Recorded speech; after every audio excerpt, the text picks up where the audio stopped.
एक बार की बात है, एक गांव में रोहन नाम का कबाड़ी कबाड़ बेचने के लिए आवाज़ लगा रहा था। लेकिन काफ़ी देर आवाज़ लगाने के बावजूद उसे कबाड़ नहीं मिलता और रोहन भी घूम घूम कर थक गया होता है और सोचता है, कोई कोई दिन तो बहुत ही मनहूस होता है, एक भी कबाड़ नहीं मिलता।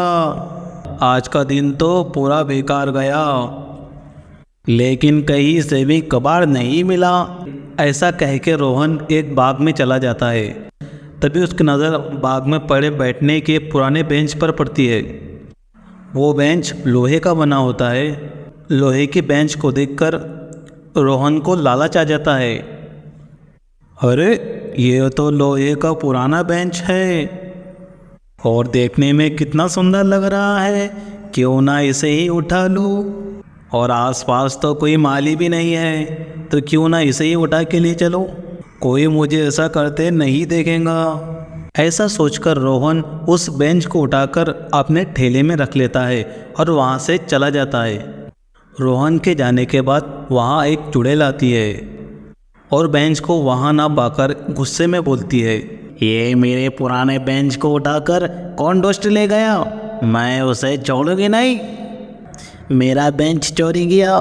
फिर चुड़ैल बेंच के तलाश में निकल जाती है। उसके बाद रोहन एक बड़े कबाड़ी वाला जिसका नाम दिनेश होता है, उसके पास उस बेंच को बेचने के लिए आ जाता है।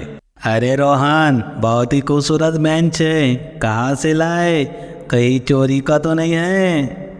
दिनेश भैया, आप आम खाओ ना, गुठलियों के दाम क्यों पूछते हो, अगर आपको नहीं लेना तो मेरे पास और भी दुकानें हैं।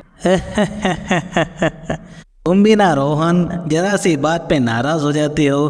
अरे भाई, मैं तो मजाक कर रहा था, मजाक, तुम अपने पैसे पकड़ो। अरे हम क्या आपके जीजा जी है जो हमसे ऐसे मजाक कर रहे हो। ऐसा कह के रोहन वहाँ से चला जाता है और दिनेश भी रात में अपनी दुकान को बंद करके चला जाता है। उसके बाद चुड़ैल दिनेश की दुकान के पास आती है और अपना लोहे का पुराना बेंच उसके दुकान में देखकर गुस्सा हो जाती है। ये तो कबाड़ी मेरे बेंच को यहाँ उठाकर लाया था, रिपेयर बेंच को अभी मज़ा चकाती हो इसको। ऐसा कह के चुड़ैल दिनेश की दुकान के अंदर पूरा सामान को इधर उधर बिखरा देती है और फेंक देती है और अपने बेंच को लेकर चली जाती है। अगली सुबह जब दिनेश अपनी दुकान पर आता है तो अपनी दुकान को अस्त व्यस्त देखता है। उसे बहुत गुस्सा आता है। ये सब किसका किया धरा है, मुझे लगता है ये सब दुष्ट रोहन का किया धरा है। मैंने जरा सी मजाक क्या कर ली, वो मेरी दुकान के अंदर का सारा सामान फेंक के चला गया और तो और बेंच भी ले गया, अभी मज़ा चखाता हूँ उसको। ऐसा कह के दिनेश गुस्से में रोहन के पास जाता है और रोहन को मारने लगता है। रोहन मार खाते हुए बोलता है, ओ अरे अरे दिनेश भैया, अरे मुझे काहे मार रहे हो, अरे मैंने क्या किया है यार, आप तो मुझे मंदिर का घंटा समझ के बजाए जा रहे हो, मुझे कुछ बताओ तो सही। कल तो उससे जरा सा मजाक क्या कर लिया दुष्ट, तू बदला लेने पर उतर आया, आज मैं तेरी टांगे तोड़कर ही दम लूँगा।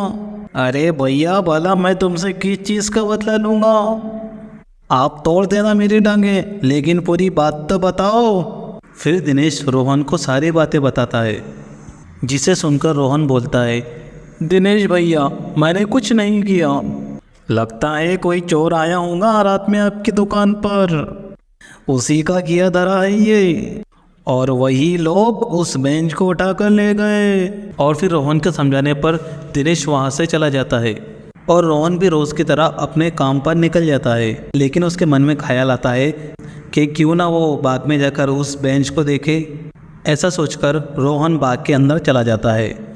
अरे, ये बेंच तो पार्क के अंदर ही है, लगता है मालियों ने अपनी बेंच को दिनेश की दुकान पर देख लिया है और वही इसको यहाँ उठाकर लाया है। एक काम करता हो, इसको वापस दिनेश को दे देता हो। ऐसा कह के रोहन बेंच को वापस ले जाकर दिनेश को दे देता है। उधर चुड़ैल अपने बेंच को ना पाकर फिर गुस्से में आ जाती है। ये कबाड़ी तो लगता है मेरे बेंच के पीछे ही पड़ गया है, इससे पहले वो बेंच को नुकसान पहुंचाए मुझे इसे सबक सिखाना होगा। ऐसा कह के चुड़ैल दिनेश की दुकान पर चली जाती है। दिनेश दुकान बंद कर रहा होता है, तभी चुड़ैल दिनेश के सामने आके खड़े हो जाती है। और चुड़ैल को अपने सामने पाकर दिनेश डर जाता है। चुड़ैल, चुड़ैल जी, आप यहाँ पे क्यों आई हो? मैंने तो कुछ नहीं किया। क्या बात है? रोज रोज मेरा प्यारा डिजाइनर बेंच चुरा कर ले जाता है और कहता है कुछ नहीं किया। ऐसा मजाक चकाऊंगी कि तू चोरी करना ही भूल जाएगा। ये मेरा काम नहीं है चुड़ैल जी। कल एक लड़का मुझे ये बेच कर गया था।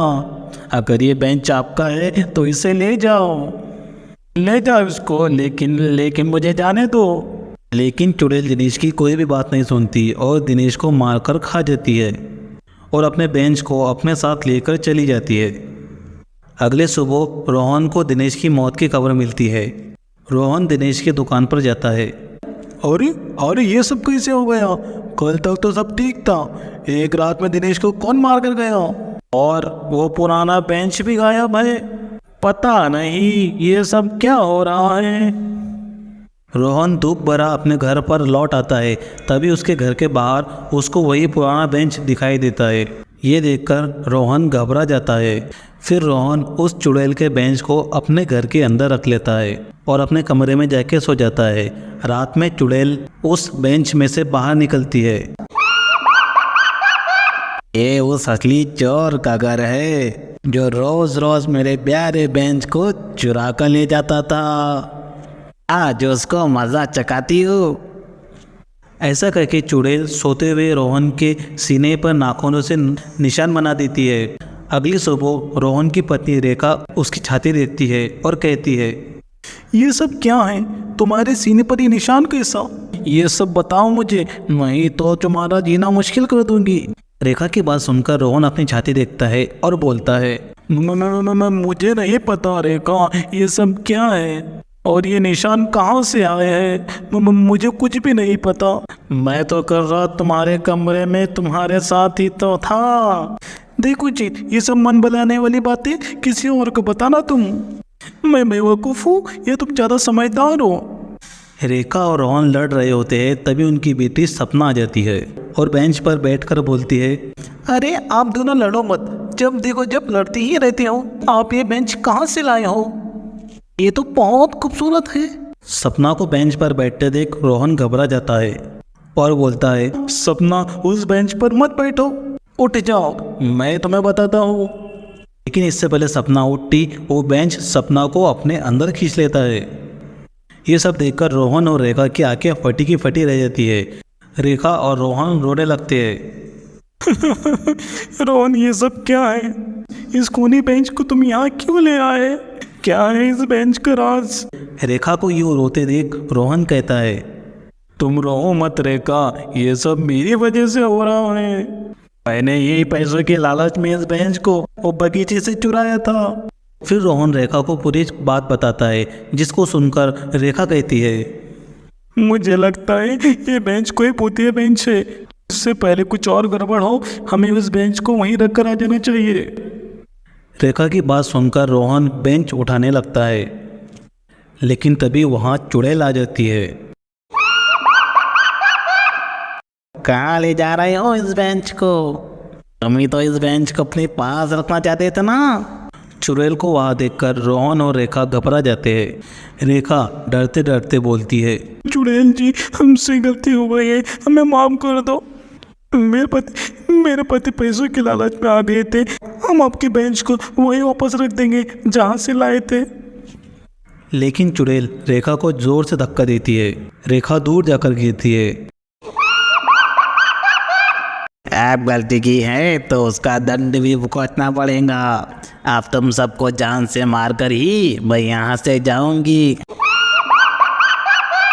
रेखा को चोट लगी देख रोहन गुस्से में आ जाता है और बेंच को तोड़ डालता है।